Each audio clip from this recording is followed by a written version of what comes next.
we mama nailento yoniza labafana wena ilento obiyazenze awu mama nailento ubuntombi it's a journey umuntu ayithathela yona usasencane usaseyingane ukuthi like ufuna ukuzigcina ube intombi and ube mdala nakhona phela untombi akuyi ngokuthi like ugcina ikhekhe nje kuphela kuyakhambelana nokuyiphatha ukuthi wena imphatha kanjani ama values wakho ama morals wakho ama beliefs wakho yabona ukuthi ezinye izinto nizenza ngizothi nabanye abantu abangayi-understand ijeni yobuntombi umuntu angacabangela ukuthi umuyintombi nje ukuthi ugcina ikhekhe and then ushade and then uthole like ukuzigcinela omunye umuntu kanti no it's a personal journey umuntu ayikhethela yona and uzenzela wena wonke umuntu unama-journeys are different yokuthi kena ene kungani umuntu eyigcinile and kungani umuntu ukuthi asaqhubeka nokuyigcina noma ungaphuma eyintombini kodwa uyaqhubeka ukwazi ukuthi ube yintombi noma ungasekho eyintombini ukuba yintombi akusho ukuthi ufake imvunulo kuphela uyakwazi ukuthi ube yintombi ehlala ekhaya ukuthi nje umehluko ukuthi uhlangana nabantu ufunda okuningi kubantu ngoba sithola osisi imndeni yabona kanjalo uthola imfundiso eziningi and we get to travel uthola imfundiso eziningi and we meet like so many different people about different personalities sithola iyalo yabona nje futhi sifunda okuningi and letha ne-awareness yokuthi ukuyigcina it's not akumelanga ube ashamed ukuthi wena usaseyintombi awukaze walala nomuntu wesilisa because nowadays it's kind of a thing ukuthi when you tell people that you're still a virgin kuba ngathi like khona something wrong now or maybe like you're losing out on something so amazing and stuff like mina in my own belief I believe ukuthi yonke into inesikhathi sayo and so maybe you're gonna enjoy that when time is right nakhona mawuyenza ngendlela ekahle yabo you don't have to ukuthi ujampele intweni nje and do anything but now ngoba ngisaseyintombi I want to enjoy my journey yokuthi ngigcine ngiyiphethe kahle and yeah so add nje kulento ayishilo ubuntombele ukuyigcina ukuthi ungalali nabafana uhamba umkhosi omhlanga ukuhlonipha into ezinjalo nje into esemqoka kakhulu ukuyigcina yeah that is definition yobuntombi igcine kahle nje yeah uyiphatha kahle kumele uzazi kubalekile ukuthi uzazi ukuthi ubani ngoba uma ungazazi kulula ke vele ukuthi vele uthatheke ngomoya vele uphephetheke nje nawe uhambe kanjalo so kubalekile ukuthi indaba ofuna ukuyigcina why uyiphatha kahle because we all have different reasons ukuthi why simele siyiphathe kahle stay true to yourself. So for me now I think it's very important ukuthi uzazi ukuthi who you are njengoba eseshilo sesithi ukuthi you have to know who you are and who you are. For me now it's very important to know mina for me now balekile ukuthi I know who I am and I know who I am and I know what I want. So I know ukuthi you know I'm the child of the Most High King which is God our Almighty Father. So for me now ngizothi the reason yokuthi ngiqala ubuntombi I think iyashintsha with times when I gave my life to Christ like things kind of like took a different turn ukuthi i-reason yami iyashintsha so kubalekile ukuzazi ukuthi ufuna nokuthi kungani you have to know your why ukuthi ula yini ndaba uyichoosile that decision in the first place uma ngabe why uyikhethela ukuthi wena after 21 uyazenzela masushayela u21 masuzenzela like people don't have to judge you for that because that's what you chosen and that's what you gave yourself isikhathi sokuthini kodwa thina abanye when you nalaba abathi umuntu uzigcinile until azafika emshadweni it is a beautiful thing you know akumelanga umjudge ukuthi ithini ukuthi the Bible says for us Christians the Bible says ukuthi there are those that are going to be single and there are those that are going to be married. I have a desire to get married, but I don't know ukuthi am I really going to get married and I get a lot of questions ukuthi uma ngabe awushadi usazoqhubeka ube intombi that's the thing yabo ngizoqhubeka ngiyiphathe kahle ngiyigcine as a virgin as intombi kodwa ngeke ngihambe amajiji ngiyiphathe kahle mntana yaphuma amajiji yaphuma because you know it is a beautiful thing ukuthi uyigcine uzube mdala but when you are that like when you are old and reach a certain age like I think abantu because like i-society esiphila kuyo yenza ukuthi isipha ama-pressures nokuthi iy'ntanga zakho zikuphi, iy'ntanga zakho zenza ukuthini. But I think if you can cut all of that and know ukuthi wena uyigcineleni and stuff, noma ngabe ungaritshelwa isikhathi eside, ingakho nesilo sathi 26 awusawuphathi umhlanga. Yebo, mawufika ku-26 years awusawuphathi umkhosi womhlanga ngoba phela usungena kwesinye isigaba manje and leso sigaba leso akusamelanga kusabukeka kusabi kuhle ukuthi wena uvunule ngala isigcebhe yabo usuna 35 40 yabo ukubanjalo nakhona akusho ukuthi phela noma ungasawuphathi umhlanga ungahambi namatshitshi ungayi ematshitshini ungathini ungaziboni. Kodwa mina personally masengifikelelwa ukuthi kena ngiyawayeka akusho ukuthi ngizoyeka bese ngihambe ngiyokwenza anything engifuna ukuyenza. No, ngisazoqhubeka ukuyiphatha kahle because mina ukuyiphatha kahle kwami kubalekile because ngizothini ngiyiphatha kahle ukuthi vele I want to honor the word of God ukuthi you don't have to fall homosexual sin before marriage. And also you also are chasing purity from God, and then akona purity yako it doesn't come from you being a virgin because you can't be a virgin in a kodwa uyiphathe ngendlela engekho right yabo uyiphathe ngendlela yokuthi like uphila njena noma kanjani umuntu okubonayo ngeke acabange ukuthi yeah mangisho ukuthi like phila in a certain way kodwa ngisho ukuthi abstinence yakho vela ayisho ukuthi it's called to holiness. God calls us to be holy, and so if me being intombi, it's gonna add in part of Ijenyami holiness. That's what I'm gonna do, and I'm not gonna do anything even if I started at a very young age. I think I was about 11 years or so. Mina vele ekhaya ngiphuma eKZN, right? So uma vele sikhule eyibambela. Mina nosisi bami nje abanye abawu2 ukuthi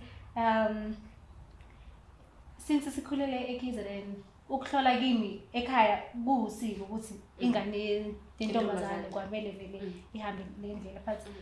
makuhamba isikhathi when we grow old and kwaba i-choice because abakuphoqa ukuthi hey manje ngingena no kwaba i-choice engazithathelayo mina ngayithanda ke ngabona ukuthi iyakhulisa iyangakha as umuntu wesifazane ingane yentombazane especially ingane ekhulele eGoli lokishini in the cities, you know. So eqaleni vele before simuva ngapha eJoburg benginazo lezo inkinga lezo ekhaya ukuthi uma indaba esathe amantombazane azobakhulisela eGoli kwaba nalento leyo. So I think iyona lento le eyangiphusha ukuthi ngihlale emajijini, you know, ngingayabo because bebezoquestion uma ukuthi uthathe ingane eseGoli buka manje zenjani. So yeah, iyona nje into engenza ngihlale emajijini lento lezo isikhathi esiningi ukuthi ngaphoxa uma and yeah ngaphoxa nami because nami ngiyayithanda. I mean ubutshiji sigcina sesiphila bona isikhathi esiningi hlala sisemafitini nawe. I mean ngaze ngahlala nawe because yeah. But we met at church. Nakhona into yenza ukuthi size sikwazi ukuthi sihlangane. It's because I was so interested because yakhumbula bekune heritage day and naningoma nanihamba manje no you guys like yeah that's how yeah. My journey started when I was very young. I think it was 10 or 11. Ngabona a paper. I think kwakuyisolezo or something. So kuyisolezo abona makuyisikhathi somkhosi omhlanga. Khona indawo nokuyibhala lapha ebhalwe ubuhle bendalo. I saw abanye abosisi kanje amantombazana nje ayephethe imhlanga like ifana imvunulo, and then I asked omunye usisi la sesihlala khona wehlala nathi ejaradini. I asked ukuthi like balabantu abatheni ngithanda imvunulo because ugogo wayethunga imvunulo yabo nganginayo, so ngangifuna ukubona ukuthi ngifake kodwa abantu abayini le kwenziwani. And then she told me ukuthi lezi intombi zihamba umkhosi omhlanga bayayigcina abantu abangakalali nomuntu wesilisa. And I thought, okay, I'm young, I don't know a lot of things, and I knew ukuthi I wanted to nganginale nto ngisasemncane ukuthi angifuna ukushada because I think ama circumstances engakhulela phansi kwawo, and ngabona ngathi yazini I just want to be alone, ngikhule ngibe have a big house and take every girl ngihlale nabo. That was my dream. Ngihlale nabo and have a big house ngihlale nabo. So when she told me ngokuthi angitshele into zomhlanga wafuthi wangitshela ukuthi hayi kwindawo kanje khona ugogo ohlolayo lapho ungahamba uye khona ngase ngicela uma wangibuza ukuthi yena uyazi ukuthi le journey ozoyithatha like izoba nzima angeke izibe easy and uncane angifuni ukuthi uthathe into bese ungamelani nayo ngathi ngiyayazi mina ngiyayazi into engiyifunayo ngathi ngaya lapha mangifika first time ngithi ngizohlola bafike ngayihlalela nje phansi ngababheke behleli angazi ukuthi kwenziwani because I was very excited ngiyabona umuntu uyangena umuntu uphuma nechashaza umuntu angena ngiyabona ukuthi kwenziwani lapha ngizobona phakathi angena bafike ngayihlalela ngavukela abagogo bavele bahleka bafike ngahlala phansi ngathula bathi mntana ngithi ufuna ichashaza phela kithi bakuhlolile qedile manje nje ukuthi ufike uhlele phansi bakubone mhlambe baney'nto zabo engazi ukuthi kade ukuhlolwa kanjani kwenziwani yabo so ngafike ngahlala wathi ugogo logogo lo owayehlola ugogo uMaMveve wathi mina ene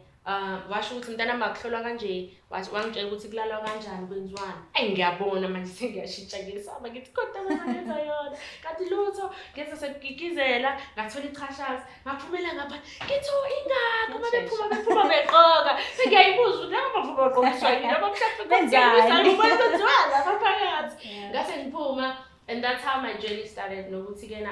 ngithe mangimuva ngamuva away from Leanda sehlala kwenye indawo so lapha kwangekho amatshitshi bese ngabe sengiya kodwa kwasekukude and then ugogo lo wahamba ohlala eNatal base ohlala eNatal vele yabe iphelile kanjalo igroup base ngihlala after iminyaka lana ngiyihlalela kule ndawo bese sihlala kuyo kwaba khona enye group umunye umama esho ukuthi wayihlola izingane zakhe ezigidisa kwakukhona igroup eyinkulu kodwa ihlangene nawo amanye yabona vele ama so ngahamba ngaya khona sajwaya washona futhi umama khona sabe yabe yaphela and then one time ngaya esontweni I think it was i-Heritage Day njengoba sengishilo ukuthi that's where ngikahlala noBhali ngaya esontweni biki-Heritage Day ngahlangana nabo babenza ama-cultural lokunja ama-cultural dance kugida base washo uMaMajozi wathi lezi zinto zomhlaba I've been wanting to join i-group because man la ngangikhona yayingekho i-group and bengifuna i-group ezobakwazi ukuba seduzane be-accessible that's where sisahlangana ke ngase ngijoin i-group yabo. And then long story short yahamba iminyaka sakwazi samuva saba ukwenza kwalo since ke yonke leyo minyaka leyo and then I think also it changed with the years. I think it was in 2014 things like 2013 like things kind of changed for me because that's when I actually gave my life to Christ and so a lot of things ngizothi izinto bengizenza before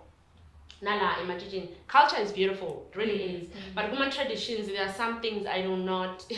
do because I don't believe in them but that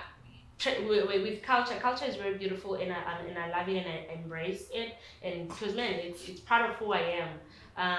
kodwa lokho akusho ukuthi ezintombi i-definition yakho like your identity lies ukuthi uyintombi so shuthi mawungasi uyintombi usungibingathemena next no i-identity yami it's found in Christ and so ngiyazi ukuthi without noma ngingangabi seseyintombi I'm still gonna be the same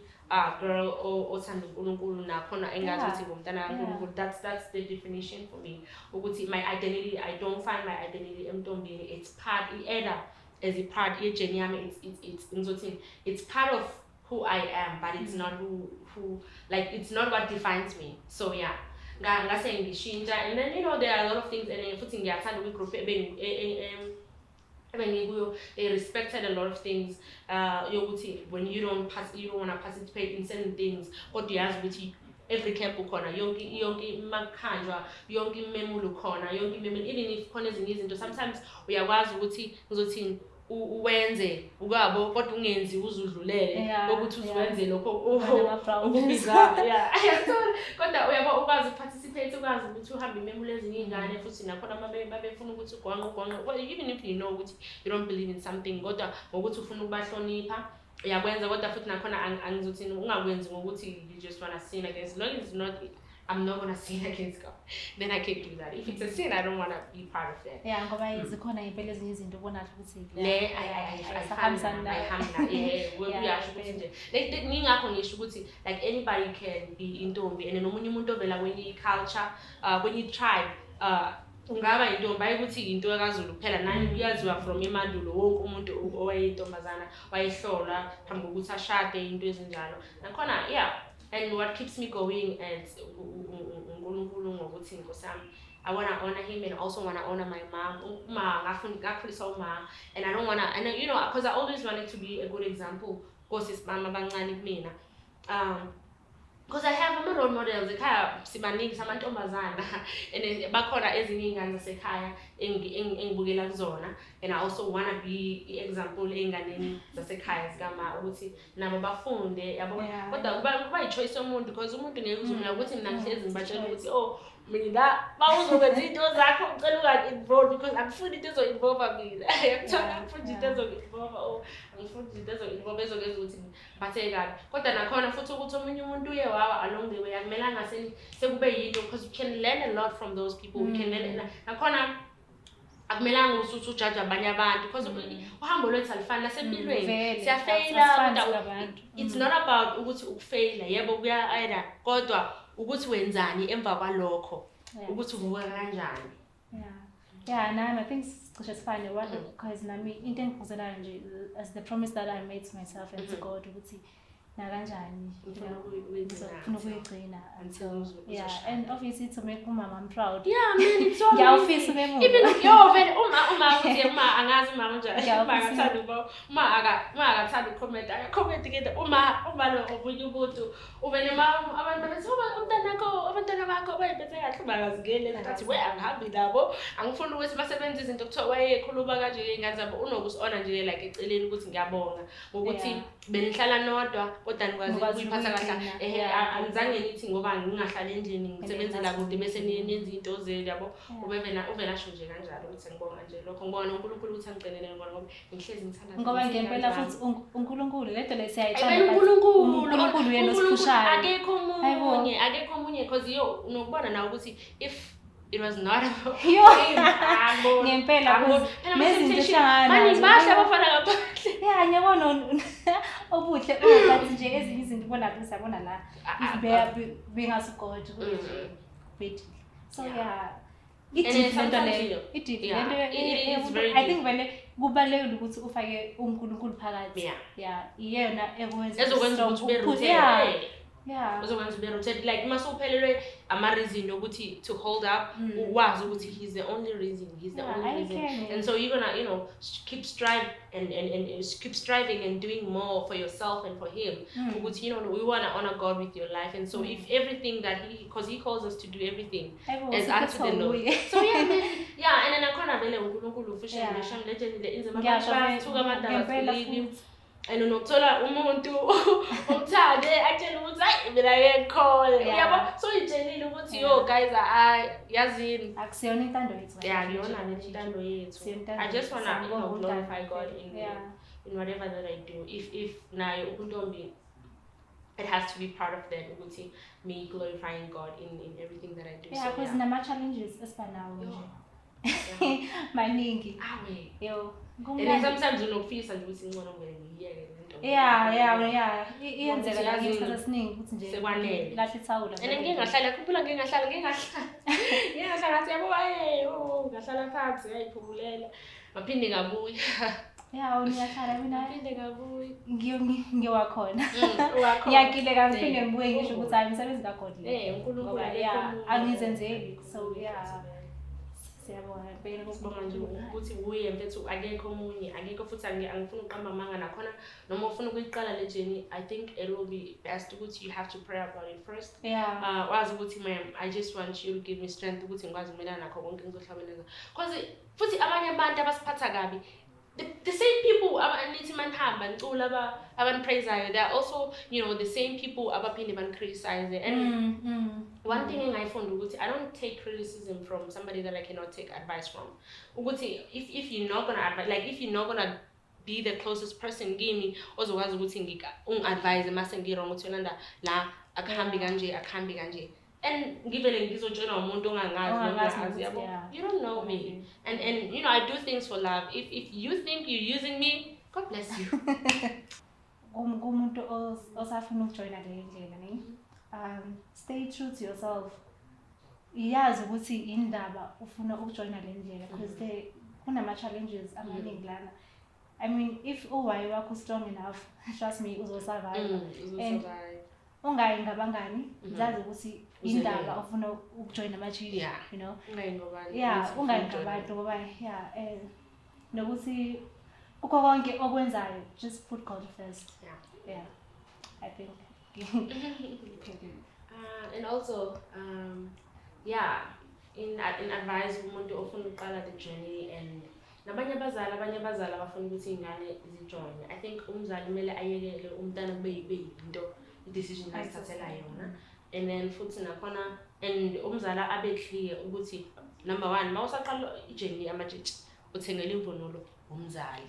Imvunulo kwazi ukuyithengela masumdala and imvunulo expensive. Really is expensive. And so uma umzali I think umtshele umntwana ukuthi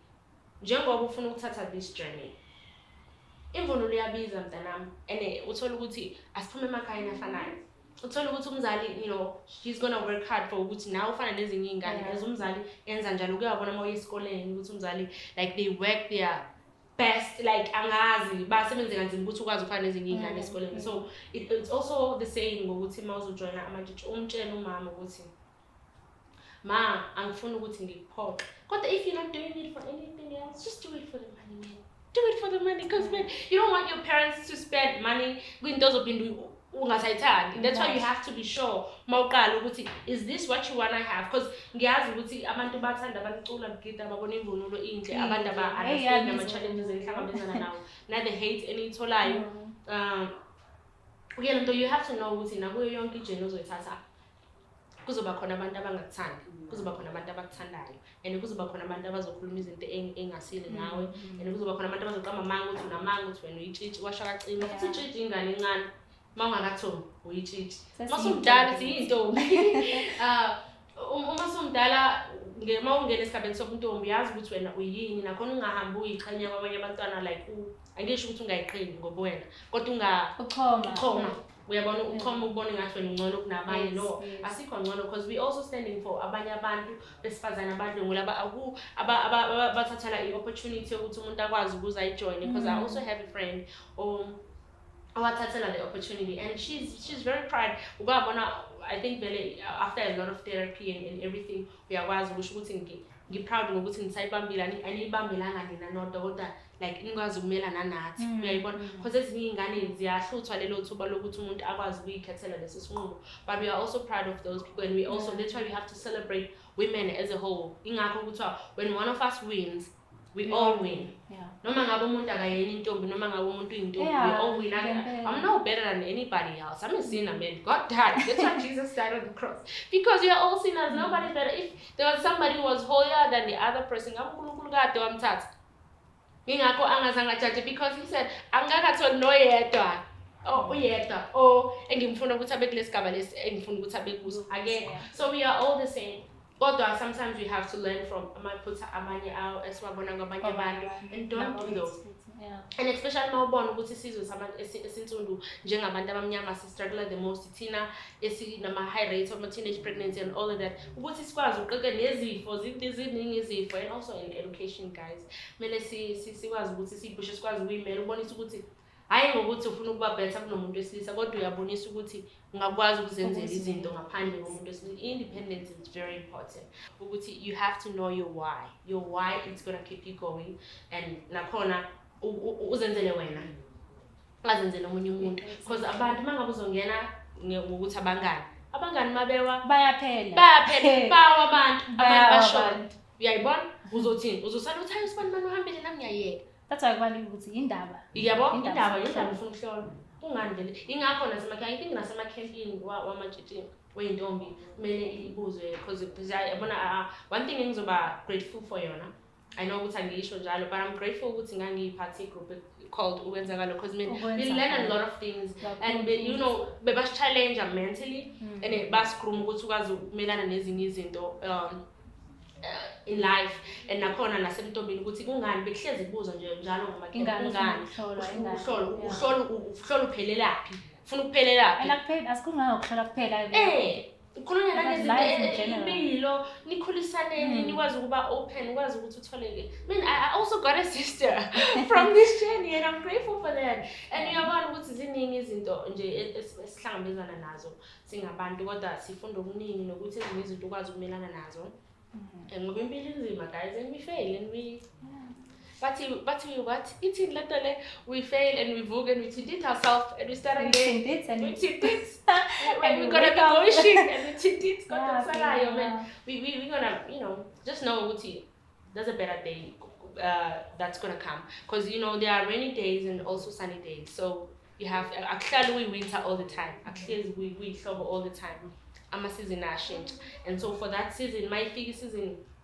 as my difficulties, embrace it and learn from it. My figure is in your happiness. Be happy and accept that joy because a lot of times so embrace the sadness. Got them said feeling jabulo.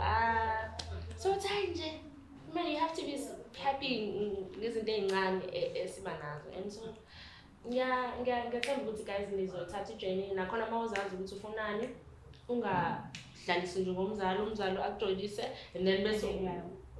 uyamkhathaza bese umukisa ngezo because nabanye abantu kunezitha abanye abantu abanibhekile ukuthi ubani manje uzophelela yabo and manje usufaka umama ke spotlight ke manje basumthwela abathithi usingena sibanibani manje uzazi ukuthi mina ngingani ngasibanibani ngifuna noma ngabe uzophelela kulesigaba wena obuyibekele kuso uyazazi ukuthi wena ufinish and uyamtshela ukuthi ma ngizophelela la yabona noma usufika kule ajeni uzosho ukuthi ngakutshela ukuthi ngifuna ukuphelela la yabo kanjalo kodwa ke mina shem ngizohlala phansi angifuni uqamba manga kuzofika isikhathi la ngizovele ngihlalele phansi khona futhi nakhona kusho ukuthi ngizohamba ngiyokwenza enye into because ngizofunda ukuyiphatha kahle ukwazi because asihlezi sisematshitshini asihlezi siseyintombini i 95% like 98% of our time siphila impilo zethu and that's where you apply khona everything uyifunda emntombini yonke into ukuthi uyiphatha kanjani ngoba ngizivele siyafundiswa and then you apply that to your life. And so thank you so much for watching. Please like and subscribe and please share and share and share and share. May God bless you and always remember to be kind and love like Christ. Peace.